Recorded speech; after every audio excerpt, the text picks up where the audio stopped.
আসসালামু আলাইকুম ওয়া রাহমাতুল্লাহ। সম্মানিত দিনদার পরহেজগার মুত্তাকি ভাই ও বোনেরা, কেমন আছেন সবাই?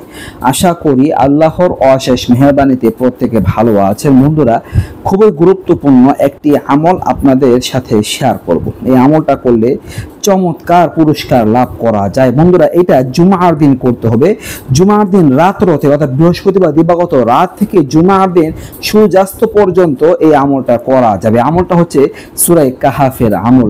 সূরা কাহাফ পাঠ করলে আপনাদের কি পুরস্কার লাভ হবে? সূরা কাহাফ কোরআনে কারীমের 18তম সূরা, এর আয়াত সংখ্যা হচ্ছে 110টি। তো এই সূরা কাহাফ যদি কোনো ব্যক্তি পাঠ করে, এই সম্পর্কে কি বলা হয়েছে? রাসূল সাল্লাল্লাহু আলাইহি ওয়াসাল্লাম ইরশাদ করেছেন, কোনো ব্যক্তি যদি সূরা কাহাফ তেলাওয়াত করে শুক্রবারে, তাহলে সে জান্নাতে প্রবেশ করতে পারবে। সুবহানাল্লাহ, বিশাল সৌভাগ্য। সাথে সাথে সূরা কাহাফ তেলাওয়াতের আরো একটা পুরস্কার হচ্ছে যে ওই ব্যক্তির আসমান থেকে জমিন পর্যন্ত একটি নূর আল্লাহ তাআলা পয়দা করে দিবেন, সৃষ্টি করে দিবেন, যে নূরটা তাকে হেদায়েতের পথে চলতে সাহায্য করবে এবং ফিতনা ফাসাদ থেকে বাঁচাতে সাহায্য করবে।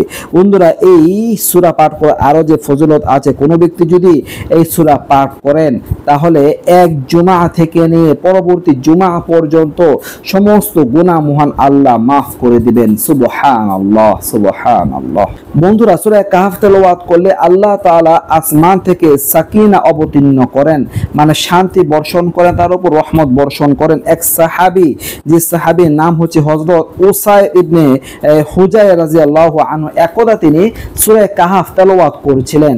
তখন দেখতে পারলেন তার ঘরের ভিতরে যে একটি চতুষ্পদ জন্তু ছিল, সেই চতুষ্পদ জন্তু ছোটাছুটি শুরু করে দেয়। সাহাবী লক্ষ্য করলেন যে তার ঘরের উপরে আকাশে মেঘমালা চাদরের মতো ছায়া দিয়ে আছে।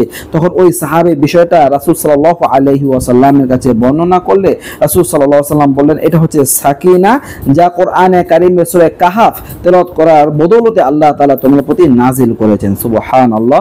দর্শক, এই সূরা কাহাফ যদি কোনো ব্যক্তি তেলাওয়াত করেন, তাহলে ওই ব্যক্তি আর দিন পর্যন্ত সমস্ত প্রকার ফিতনা ফাসাদ থেকে নিরাপদে থাকতে পারবে। এমনকি দাজ্জালও যদি আবির্ভাব হয়, দাজ্জালের ফিতনা থেকেও আল্লাহ তাআলা তাকে রক্ষা করবেন এই সূরা কাহাফ তেলাওয়াত করার বদৌলতে। খুবই চমৎকার একটি আমল, পাওয়ারফুল একটি সূরা।